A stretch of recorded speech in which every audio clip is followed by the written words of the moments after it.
Now we head straight to Baku, Azerbaijan, where the world is likely to miss the global goal to double energy efficiency by 2030, which is a commitment adopted by COP29 in the United Arab Emirates.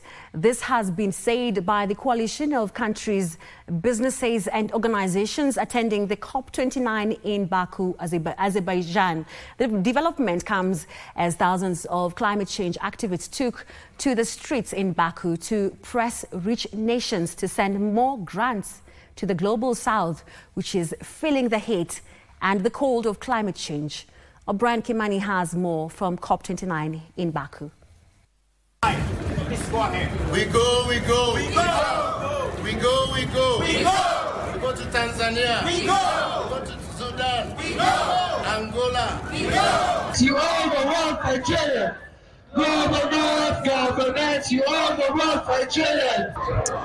Well, those are some of the voices permeating through here at the COP29 in the city of Baku, Azerbaijan, with the climate activists calling for more resources, more seriousness, and of course, more commitments towards dealing with the various catastrophes caused by climate change. They're calling for more than 1.3 trillion US dollars in terms of financial commitment from the global north to help the global south, which is adversely affected by climate change, deal with the climate change crisis. And the question is, will the global north listen? And if they listen, will they react?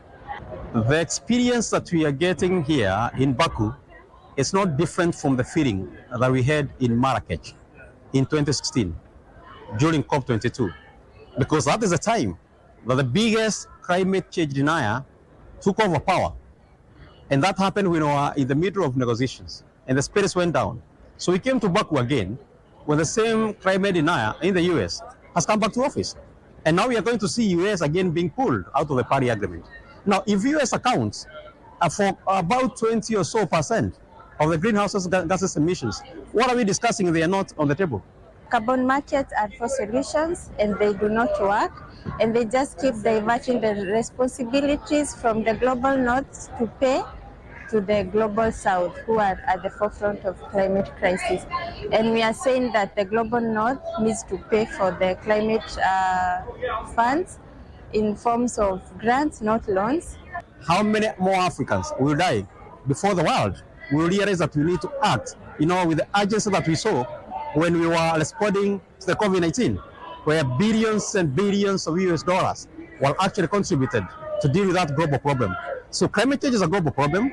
It may be affecting Africa more than other continents, than other regions, but indeed, it will surely catch up with each and every one of us. And therefore, we are saying that we need to set a goal, and a goal that is informed by the felt needs of our communities on the ground. I also managed to talk to the chair of the Environment Committee of the Council of Governors, Wilberforce Otuchilo, and I asked him how are counties dealing with the climate crisis, and this is what he told me.